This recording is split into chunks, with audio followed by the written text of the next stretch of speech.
सबसे पहले तो अ, किससे सुनना है।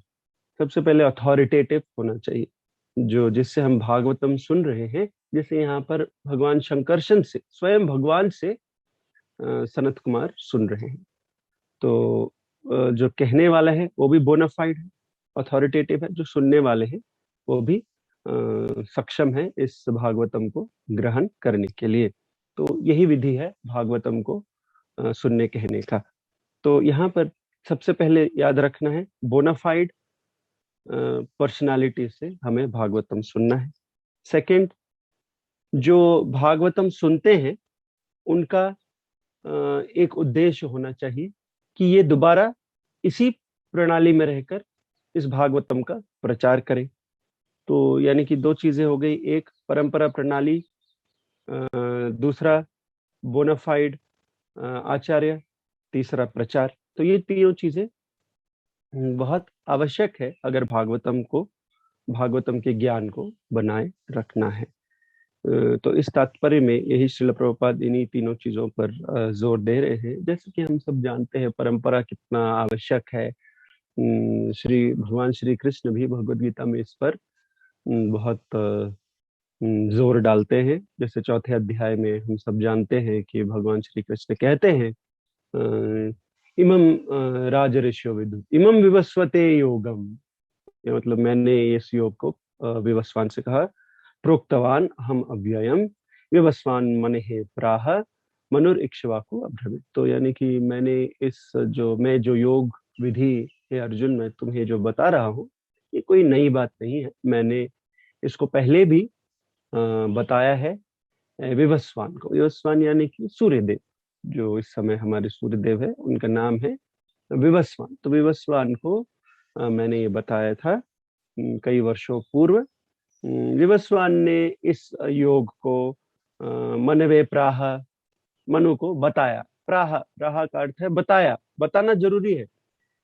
यानी कि ये जो साउंड वाइब्रेशंस जो है इसमें है शक्ति, इसमें ताकत है। ये नहीं कि हम मन ही, इसलिए हम जाप भी जब करते हैं थोड़ा सा जोर से करते हैं। ये सब कुछ जो है ये साउंड वाइब्रेशंस है।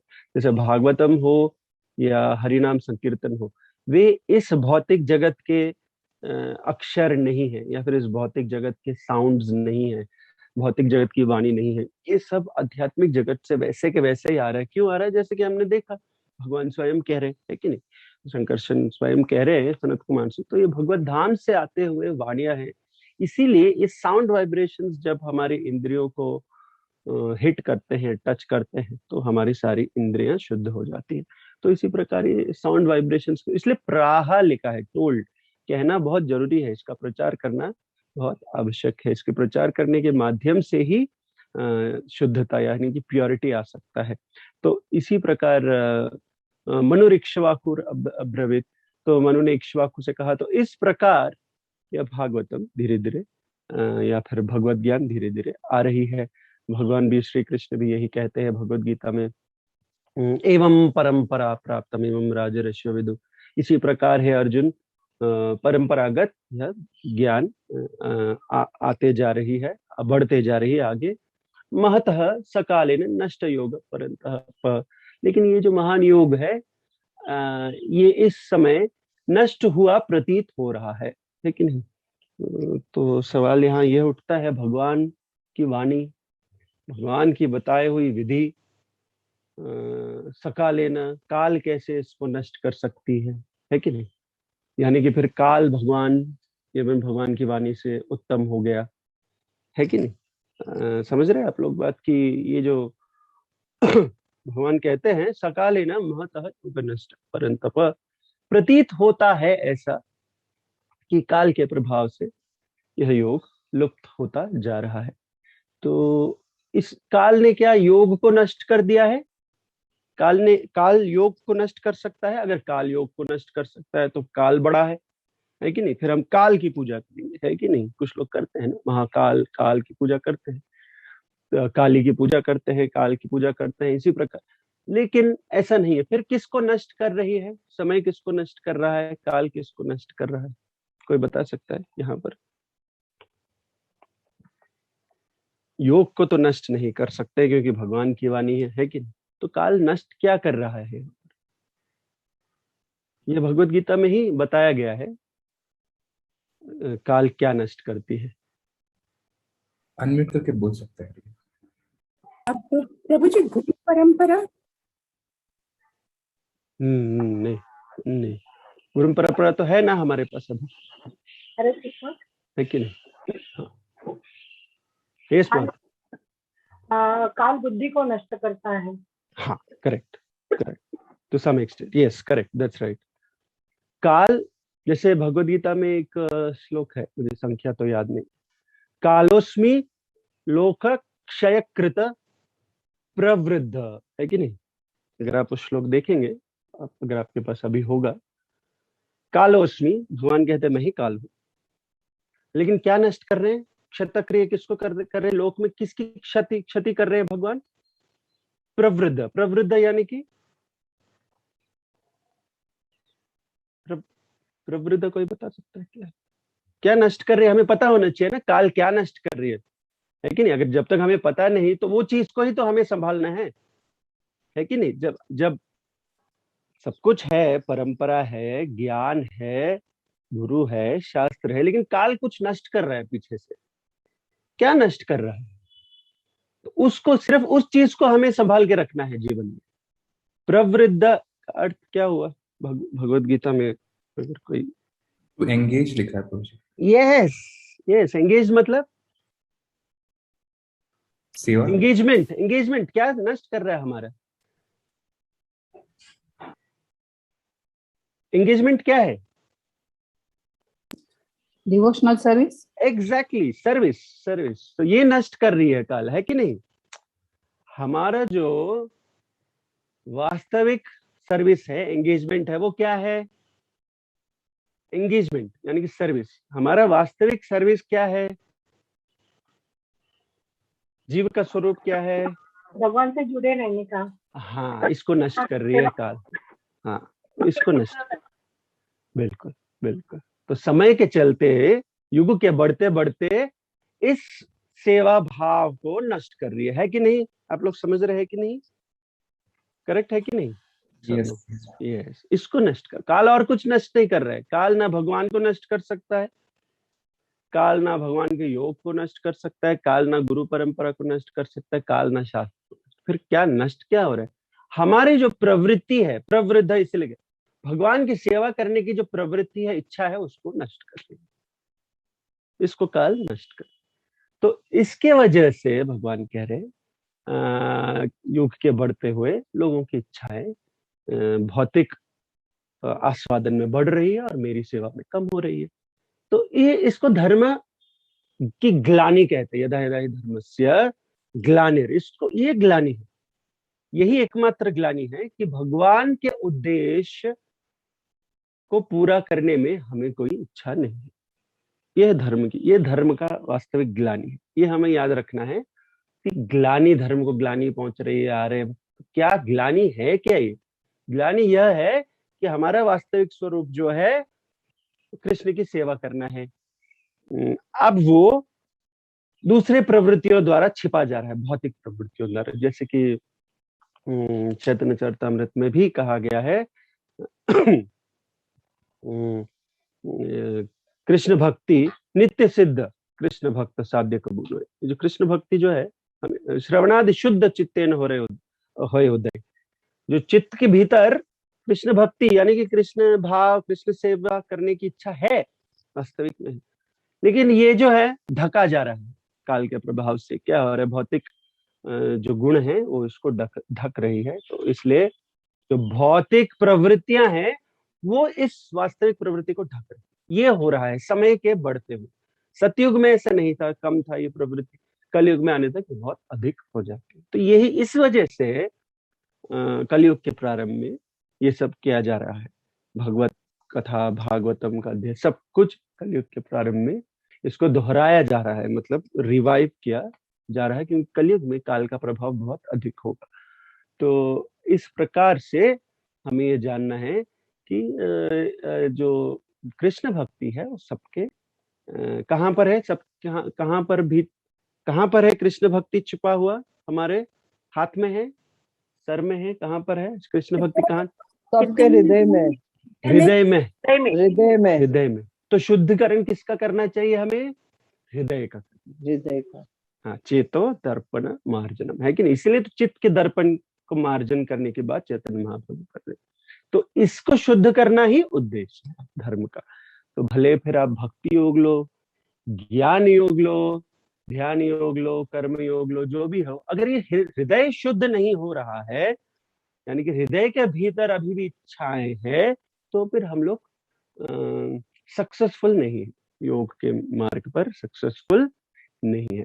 तो इस प्रकार से यह सब बेसिक्स जो है अगर हम अच्छे से समझ जाएंगे तो फिर बड़ा आसान हो जाएगा इस पथ पर चलने के लिए। ठीक है, तो काल नष्ट कर रहा है हमारे भगवान की सेवा करने की प्रवृत्ति, और सेवा करने की प्रवृत्ति हृदय के भीतर छिपी हुई है, इसलिए, और हमारा हृदय भौतिक कार्यों से ढका हुआ है, तो हमारे हृदय को शुद्ध करने के लिए योग का माध्यम बताया गया है।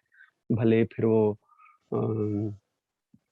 कर्म योग हो, ध्यान योग हो, सांख्य योग हो, जो भी हो, हठ योग हो या भक्ति योग हो, लेकिन फिर हम लोगों के लिए भक्ति योग आवश्यक है। हम लोगों ने भक्ति योग क्यों लिया? इतने सारे योग भगवान ने बताया, तो फिर हमने भक्ति योग का प्रयोग क्यों किया? कोई बता सकता है? क्योंकि भक्ति योग सर्वश्रेष्ठ है, सभी योगों में भक्ति योग सर्वश्रेष्ठ है। इसकी प्रगति जल्दी होती है सब। हाँ, करेक्ट, सरल है, प्रगति सर्वश्रेष्ठ भी है। सर्वश्रेष्ठ है ये हमको भी पता है, हम भक्ति योग में हैं। लेकिन अगर आप ये जाकर हठ योगियों से या फिर ज्ञान योगियों से कहेंगे कि ये सर्वश्रेष्ठ है, तो वो मानेंगे? नहीं मानेंगे। तो सबसे पहली बात एक तो सही है, सरल है, भक्ति योग बड़ा सरल है, इसको कर सकते हैं। और क्या है, क्यों कर रहे हैं हम लोग? हमारा ये जीव का ये स्वरूप है भगवान की सेवा करना है, और इससे हमको बहुत आनंद मिलता है भक्ति योग से, इसीलिए ज्ञान योग, हठ योग में, कर्म योग में भी आनंद है, उसमें भी आनंद है, आनंद उसमें भी है। ये सरल है, इसीलिए हम कर रहे हैं, ये सही है। तो इसलिए क्या हो जाता है, सब लोग कहते हैं कि ये लोग सरल लोग है कि नहीं? लोग कहते हैं कि नहीं, भक्ति योग में जो लोग जाते हैं ये लोग सरलता पूर्वक या फिर इजी पाथ ले रहे हैं, इसलिए ज्ञानी समझते हैं कि वे बड़े महान हैं। ऐसा भी होता है ना, ज्ञानी ऐसे समझते हैं कि ये लोग तो एकदम, मतलब इसीलिए सरल मार्ग पर जा रहे हैं, बिकॉज़ वी आर वीक, ऐसा कुछ लोगों को लगता है। तो इससे भी कठोर, इससे भी कुछ सॉलिड हमें रीजन चाहिए, हम भक्ति योग क्यों ले रहे हैं? कोई और बता सकता है? Establish our relationship with God. Bhakti yoga is engaging our senses in the service of the Lord. बाकी योगों में भी ये सब हो रहा है, don't you all think so? कि बाकी योग में भी fixing your mind. इसलिए बाकी योग में भी हो रहा है फिक्सिंग योर माइंड, जैसे हम लोग ध्यान योग करते हैं उसमें फिक्सिंग योर माइंड है। बट व्हाई वी आर, यही एक सरल रास्ता है भगवान तक पहुंचने का। वो ठीक है सरल रास्ता। भगवान ने कहा मेरे पास आने का यही एक रास्ता है, मेरी भक्ति करो, प्रणाम करो मुझे। हरे कृष्णा। हाँ, हरे टू ब्रह्मन, बट भक्ति में you can go directly to Goloka Vrindavan, बाकी में नहीं जा सकते। हरे कृष्णा। प्रभु जी, ये भक्ति योग जैसे कहा जाता है ना कि सरल है, इसलिए कहा जाता है क्योंकि उसमें ये सारे जो योग है, अष्टांग योग, हठ योग, ध्यान योग, जो सारे योग है ना उसमें सम्मिलित हो जाते हैं। मतलब केवल भक्ति योग करने से सारे योग अपने आप पूरे हो जाते हैं। तो मतलब उसके लिए कोई कठिन प्रयास नहीं करना होता है, जो अष्टांग योग या ध्यान योग या कर्म योग में करना होता है, वो सारे प्रयास उसमें नहीं करने होते। अच्छा है, ये करेक्ट है। प्रभु जी, one more reason, there are two effects of bhakti yoga. One is we get free from material entanglement, and the other, our senses are purified. all this happens in all other yogas also, माता जी. That's what I'm trying to say. ऐसा नहीं है कि सिर्फ भक्ति योग में आप लोग जो एक्सपीरियंस कर रहे हैं, जो आनंद का अनुभव कर रहे हैं, या इंद्रियों का कंट्रोल आप अनुभव कर रहे हैं, मन का फिक्सचर आप अनुभव, ये अगर आप लोगों को ऐसा लग रहा है कि ये कर्म योग और ध्यान योग में ऐसा नहीं होता है तो गलत. इस सारे योग में ऐसा होता है. फिर भी हमने भक्ति योग क्यों लिया? यहाँ इसका जवाब इस श्लोक में ही है एक्चुअली. हाँ, बताइए प्रभु जी. in case we fall and or we fail, we still have another chance. Okay, that means other yogis, if they fall, they're not given chance by Krishna. Krishna only is promoting all other yogas, है कि नहीं? जिस प्रकार से कृष्ण कर्म योग बता रहे हैं, वैसे ध्यान योग भी बताया, वैसे ही भक्ति योग भी बताया. कृष्ण के लिए ये सारे योग एक समान है कि नहीं? फिर भी हम लोग भक्ति योग क्यों ले रहे हैं? हम लोग Hearing and chanting is correct. प्रभु जी, जैसा कहा गया है कि जीवे स्वरूप होए नित्य कृष्ण दास, और जो कृष्ण है वो आनंद में है, सच्चिदानंद. तो हमें हमारा जो मेन स्वरूप है कृष्ण को सेवा करना, उसमें हमको आनंद आता है जो कि दूसरे किसी में नहीं आता है. हम अपने स्वरूप में आ जाते हैं और भगवान से हमारा डायरेक्ट संपर्क होता है कृष्ण की सेवा करके. और चीजों में ये सब नहीं होता है. हाँ, तो ये किसने बताया है ऐसा करने के लिए? चैतन्य महाप्रभु आए थे और उन्होंने भक्ति योग का प्रचार किया, इसीलिए ये है आंसर. डायरेक्ट कृष्ण ने कहा है. ये आंसर है. हम लोग इसलिए नहीं कर रहे कि बड़ा सरल है, यानी कि कर्मयोग सरल होता तो हम बोले कर्मयोग करते. मतलब हम लोग, हमारा आकर्षण सरलता की तरफ है कि नहीं?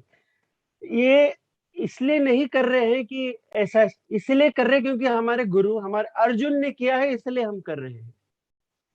यही तो बुद्धिमानता है. आचार्यों ने किया है इसलिए हम कर रहे हैं, गुरु परंपरा ने किया है इसलिए हम कर रहे हैं.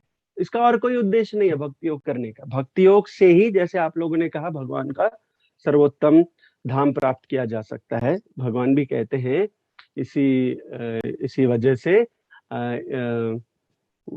भक्ति के माध्यम से ही आप मुझ तक पहुंच सकते हो. करेक्ट है, ये सही है आप लोगों ने. लेकिन हम क्यों भक्ति कर रहे हैं? हम भक्ति इसलिए कर रहे हैं कि अर्जुन ने भक्ति किया है कि नहीं? हम भक्ति इसलिए कर रहे हैं क्योंकि सनत कुमार ने भक्ति किया है, शंकर ने बोला है भक्ति करने के लिए, सांख्य ऋषि ने भक्ति किया है. इस प्रकार परंपरागत भक्ति करने की जो व्यवस्था है वो हमें सिखाया जा रहा है, इसलिए हम लोग कर रहे हैं भक्ति का उद्देश्य. आप लोगों ने, सब लोगों ने सही कहा है. भक्ति के उद्देश्य से ये सब होता है. कृष्ण चाहते हैं कि हम भक्ति करें, और बाकी जो आचार्य जितने भी हैं वो चाहते हैं कि हम भक्ति करें. शास्त्र चाहते हैं कि हम भक्ति करें, और गुरु चाहते हैं कि हम भक्ति करें. अर्जुन ने भक्ति किया इसलिए हम भक्ति करें. और कोई बाकी सभी योगों में भी ये सब प्राप्त हो सकता है, इसीलिए हम भक्ति योग का इसलिए लेते हैं. ये फास्ट है, सरल है, जैसे आप लोगों ने कहा वो सही है. लेकिन हम कर रहे हैं क्योंकि चैतन्य महाप्रभु ने कहा हमें भक्ति करने के लिए. चैतन्य महाप्रभु अगर हमसे करते कर्म योग करने के लिए, हम वो करते.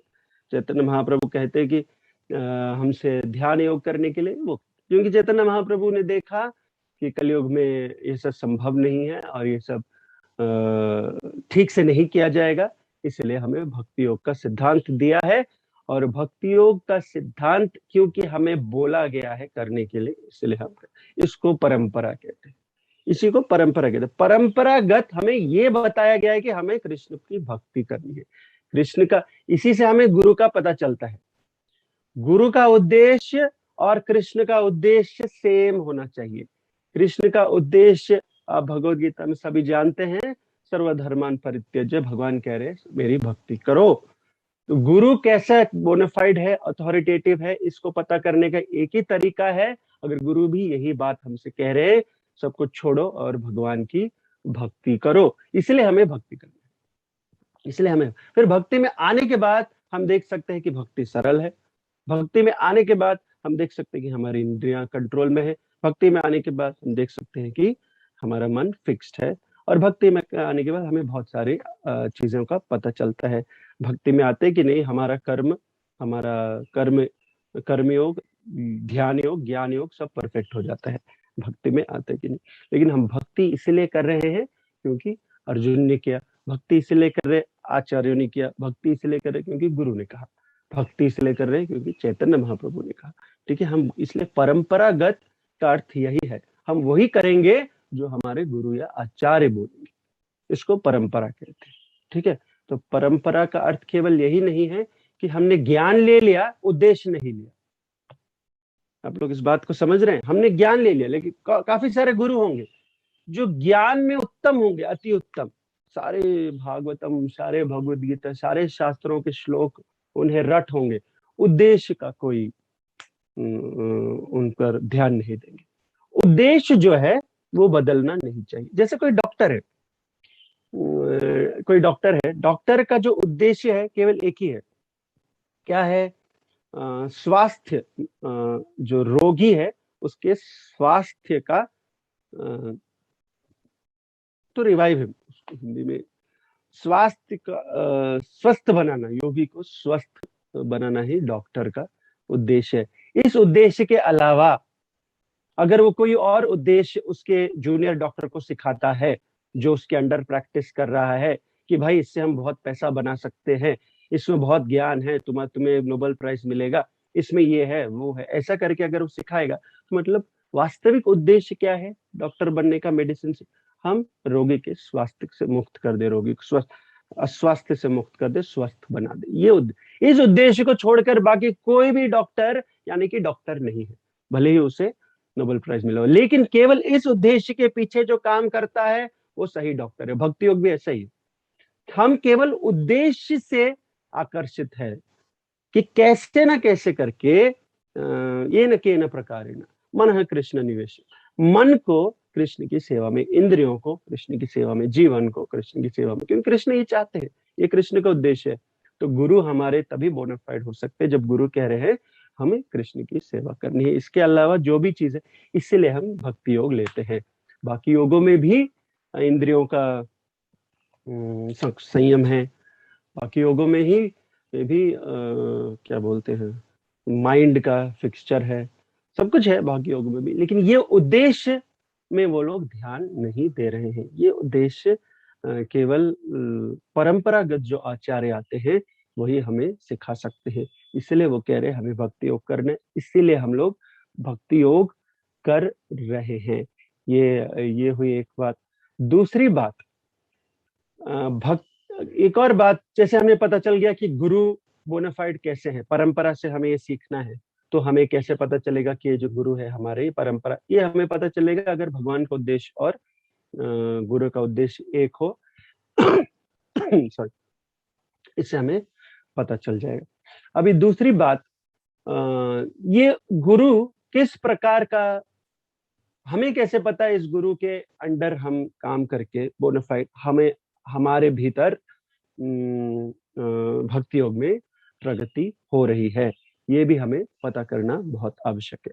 इसीलिए भागवतम में कहा गया है कि धर्मस्व अनुष्ठित पुंसाम, जो लोग धर्म के पथ पर चल रहे हैं, किसी भी योग के माध्यम से धर्म के पथ पर चल सकते हैं, लेकिन जो भी लोग इस धर्म के पथ पर चल रहे हैं, विश्वक्षेण कथा सुया, उनके अंदर विष्णु की कथाएं सुनने की रुचि होनी चाहिए। सबसे पहले भगवान के विषय में सुनने की रुचि, तो ये है श्रवणम। तो दो चीजें बहुत बहुत जरूरी है। सबसे पहले सुनना, किसी के लिए भी आकर्षण हमारे अंदर होना है या फिर जागृत होना है, सबसे पहले हम उस व्यक्ति के बारे में या उस स्थान के बारे में सुनते हैं। वैकुंठ के बारे में सुनकर हमारा आकर्षण बढ़ेगा, वैकुंठनाथ के बारे में सुनकर हमारा आकर्षण बनेगा। ऐसे इस भौतिक जगत में भी देखा जाए, जैसे पहले के जमाने में विवाह जब होता था, स्त्री अपने पति को देखा नहीं, उसने मतलब होने वाले पति को देखा नहीं, वो पहले सुन लेती थी और उसका आकर्षण बढ़ जाता पति का। जैसे रुक्मिणी ने कृष्ण के बारे में बहुत सुना, कृष्ण को पहले देखा नहीं कभी, उसी से रुक्मिणी का कृष्ण के प्रति आकर्षण बहुत अधिक हो। तो सुनने से ही आकर्षण आता है। तो सबसे पहले तो ये आवश्यक है कि हम सुने, विश्वक्षेण कथा सुया, उनके विषय में, जैसे हम लोग बैठकर यहाँ पर कथा सुन रहे हैं भगवान की, इससे आकर्षण बढ़ता है, ये पहला स्टेज है। और फिर इस स्टेज को गुरु क्या करते हैं, इस स्टेज को जैसे जो भक्ति या जो व्यक्ति जो इस स्टेज को क्रॉस कर रहा है, गुरु एक प्रकार का एक माध्यम देते हैं इसको परफेक्ट करने का। तो ये पहला स्टेज जो है जिसमें हम सुनते हैं, इससे हमारे और भगवान के बीच का संबंध बन जाता है, संबंध बन जाता है। शास्त्र में तीन प्रकार, पूरे वेदों में तीन प्रकार के विधियां दी है, जिसको हम कहते हैं संबंध, अभिधेय और प्रयोजन। ये धर्म का उद्देश्य है, पूरे वेद में यही है। भले वो किसी भी मार्ग से किया जा रहा हो, ये तीनों को पूरा करना है। तो हम सुनकर भगवान से हमारा संबंध बढ़ाते हैं। अभिधेय यानी कि हमारे गुरु, हमारे आचार्य हमें एक प्रैक्टिकल एप्लीकेशन देते हैं, जिसे हम भक्ति योग कहते हैं। इस मतलब यानी कि हमारा अभिधेय जो है वो है भक्ति करना, भक्ति योग। तो अभिधेय गुरु के माध्यम से बदल भी सकता है, कर्म योग भी बोल सकते हैं गुरु, ध्यान योग भी बोल सकता है, ज्ञान योग भी बोल सकता है, कुछ भी योग, सारे योग भगवान ने दिए। लेकिन सबसे पहले इन योग में आने से पहले अगर भगवान के प्रति संबंध हमारा जागृत नहीं हुआ भगवान के विषय में सुनकर, तो ये कोई भी योग में परफेक्शन नहीं ला सकते हैं हम। तो सुनना, श्रवणम सबसे प्राइमरी है, सबसे इम्पोर्टेंट प्राइम है। उसके बाद गुरु हमें अभिधेय यानी कि हमें एक प्रकार का योग देंगे। जैसे हम लोग भक्ति योग कर रहे हैं, भगवान की सेवा, सारी इंद्रिया भगवान की सेवा में लगाने का कोशिश कर रहे हैं। थर्ड जो है प्रयोजन, इससे क्या प्रयोजन होगा हमें, इससे क्या प्रयोजन होगा अगर हमने भगवान के विषय में सुना और हम एक प्रैक्टिस कर रहे हैं, डे टू डे हमारे लाइफ में एक प्रैक्टिस है भक्ति योग करने का। इससे अल्टीमेट रिजल्ट क्या होगा, उसे प्रयोजन कहते हैं। और भागवतम के अनुसार ये उत्पादयेत न उत्पादयेत यदि रतिम, रति यानी कि भगवान के प्रति प्रगाढ़ प्रेम, उनके प्रति ऐसा प्रेम जैसे रूप गोस्वामी कहते हैं, जैसे किसी 15 साल के लड़की को 16 साल के लड़के से हो जाता है आकर्षण, उस प्रकार का प्रेम। ये उदाहरण दिया हुआ है शास्त्र में। मतलब आप जान सकते हैं कि उस आयु में किस प्रकार से आकर्षण होता है एक दूसरे के लिए, लड़की को लड़के से और लड़के को लड़की से। उस प्रकार का प्रेम भक्ति योग का चरम लक्ष्य, सीमा जो भी सीमा है। तो ये इस प्रकार का रति हमारे अंदर भीतर आना चाहिए। इसको, ये है प्रयोजन करने का, ये योग करने का ये प्रयोजन है। तो भगवान कहते हैं भगवद गीता में कि भक्ति योग से ये प्रयोजन बड़े आसानी से प्राप्त हो सकता है। या फिर भगवान ये भी कहते हैं केवल भक्ति योग से ही ये उद्देश्य प्राप्त किया जा सकता है। तो यानी कि अगर आप कोई दूसरा योग भी कर रहे हैं, आपको भक्ति योग पर आना पड़ेगा और केवल इस भक्ति योग के माध्यम से ही ये तीसरा जो प्रयोजन है उसे प्राप्त कर सकते हैं, यानी कि भगवान के प्रति प्रेम। तो ये तीन चीजें हमें याद रखनी है किसी भी योग में जब हो, संबंध, अभिधेय और प्रयोजन, यानी कि हमारा क्या संबंध है, ये संबंध हमारा बढ़ता है या फिर कठोर स्ट्रांग होता है जब हम भगवान के विषय में सुनते हैं। फिर आचार्य हमें एक प्रैक्टिकल एप्लीकेशन करने का, जैसे योग करने का हमें मार्ग बताते हैं और उस मार्ग के द्वारा हमें प्रयोजन, जीवन के लक्ष्य का पता चलता है। ये तीनों जब पूरा हो जाता है तो यानी कि हम गुरु परंपरा के माध्यम से ही आगे बढ़ रहे हैं, हमें ये बात पता चल जाता है। तो इस प्रकार से ये बातें भी, अभी जब हमें ये बात पता चल गया है, हमें किसी ने बताया है और हमने जब इस उद्देश्य को परफेक्ट कर लिया है, तभी जन्म सार्थक करी करो परोपकार, ये भी हमारा एक ऑर्डर है हमें दिया हुआ चैतन्य महाप्रभु ने, कि जैसे ही आप ये तीनों समझ गए हैं अच्छे से, जैसे हम लोगों ने जीवन में ये अच्छी तरह से उतार लिया है, तो अभी एक ही मात्र उद्देश्य होना चाहिए कि हमने जन्म सार्थक करने की विधि पे हम चल रहे, अब हम दूसरों की मदद करें। परोपकार कहते हैं, जैसे कि श्रील प्रभुपाद वृंदावन में रह सकते थे, 70 वर्ष की आयु में भी उन्होंने सब कुछ छोड़ा और वे जहाज में, कार्गो शिप में गए, वहां से बॉस्टन से न्यूयॉर्क और कृष्ण कॉन्शियसनेस सोसाइटी का उद्घाटन किया। फिर आज देख सकते हैं कि कितने सारे लोगों को इस भक्ति योग का पता चल रहा है गुरु के मर्सी के वजह से। ये श्रीला प्रभुपाद गुरु परंपरा से थे। श्रीला प्रभुपाद का उद्देश्य वही है जो कृष्ण का उद्देश्य है। श्रीला प्रभुपाद ने हमें जीवन का प्रयोजन का भी बात बताया। तो सब कुछ यहाँ पर परफेक्टली फिट हो रहा है। तो इसलिए जो लोग श्रीला प्रभुपाद के इस ऑर्गेनाइजेशन से जुड़े हुए हैं और श्रीला प्रभुपाद के अनुसार जो काम कर रहे हैं, वो बड़े ही भाग्यशाली है। कौन भाग्यवान जीव, जैसे चैतन्य महाप्रभु कहते हैं। इसलिए सब लोग इसमें नहीं आएंगे, क्योंकि केवल ये भाग्यशाली लोगों के लिए है। तो जो भी इस संस्था से जुड़े हुए हैं एवं श्रीला प्रभुपाद के जो पग चिन्ह पर जो चल रहे हैं, उनके बताए हुए बातों को जो सीरियसली लेकर उस पर अमल करके उस जीवन में उतार रहे हैं, ये बड़े ही भाग्यशाली है। तो ऐसे गुरु परंपरा के माध्यम से जो हम लोग प्राप्त करते हैं इस प्रकार का योग विधि को या इस प्रकार के ज्ञान को, तभी जाकर हमें ऐसा परफेक्शन जीवन में आ सकता है। तो सबसे पहले यहाँ पर जैसे श्रील प्रभुपाद कहते हैं, परंपरा प्रणाली की यही विधि। तो परंपरा प्रणाली से ही जब हम करेंगे तो ही ये सब बातें हमें समझ में आएगी। यद्यपि सुप्रसिद्ध सनत कुमार जीवन की सिद्ध अवस्था में थे, यानी कि अगर मान लीजिए हम लोग सिद्ध हो गए, हमने भक्ति में बहुत आगे बढ़ गए और हमें सब कुछ समझ में आ गया है, तो हमें शांति से बैठना नहीं है एक जगह। जैसे श्रील प्रभुपाद वृंदावन में चाहिए तो बैठ सकते थे, उन्होंने सब कुछ समझ लिया था, उनको सब कुछ पता चल गया था, लेकिन वो एक जगह बैठे नहीं रहे।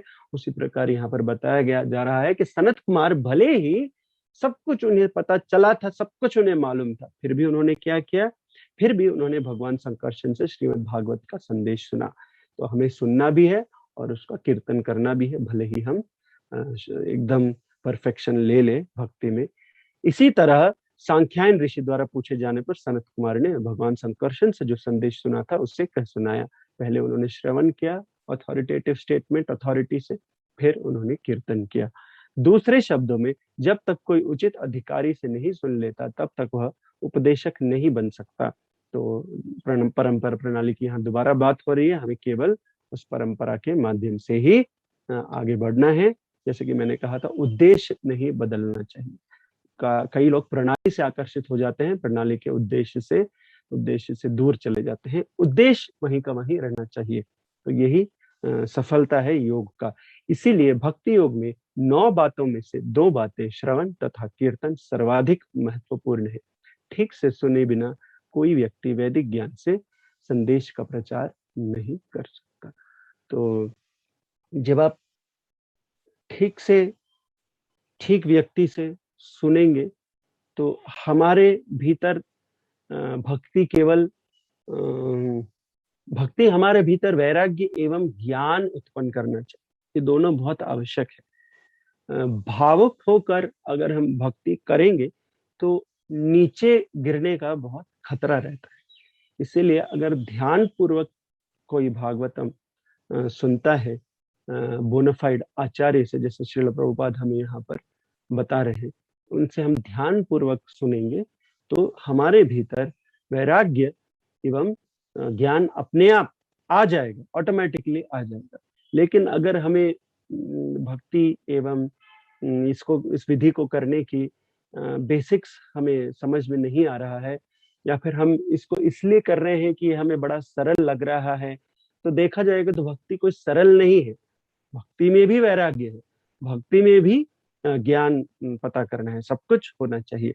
लेकिन हम इसलिए कर रहे हैं इसको कि आचार्यों ने हमसे कहा ये करने के लिए, अर्जुन ने इसको लिया है, और सब कुछ सारे जितने भी भक्तगण हैं हम भागवतम में देखते हैं, ये सब इसी मार्ग पर चलते हैं। हालांकि यह बाकी योगों से कंपेयर किया जाए तो बड़ा ही सरल है, लेकिन उद्देश्य सभी योगों का एक है। उस उद्देश्य से अगर हम चूक जाए तो फिर हमारे योग को क्षति पहुंच सकती है, हमारे प्रवृत्ति को क्षति पहुंच सकती है। इसलिए भले ही हमने इंद्रियों को संयम कर लिया है, कर्मेंद्रियाणि संयम ये आस्ते मनस स्मरण, भगवान कहते हैं इंद्रियाणि विमूढ़ात्मा मिथ्याचार स उच्यते। तो जब तक भगवान हम देखते हैं कि हमारे चित्त को शुद्ध नहीं कर पा रहे हैं, इंद्रियों को शुद्ध कर लिया है हमने, बाय फोर्स इंद्रियों को कंट्रोल कर लिया है, लेकिन चित्त के भीतर अभी भी भौतिक प्रवृत्ति करने की इच्छा है, तो फिर योग में परफेक्शन नहीं ला सकते हैं। तो बहुत आवश्यक है कि हम नित्य रूप से इसी प्रकार श्रवण एवं कीर्तन करते रहे। बहुत बहुत धन्यवाद। किसी को कोई प्रश्न हो इस विषय में तो मुझे पूछ सकते हैं।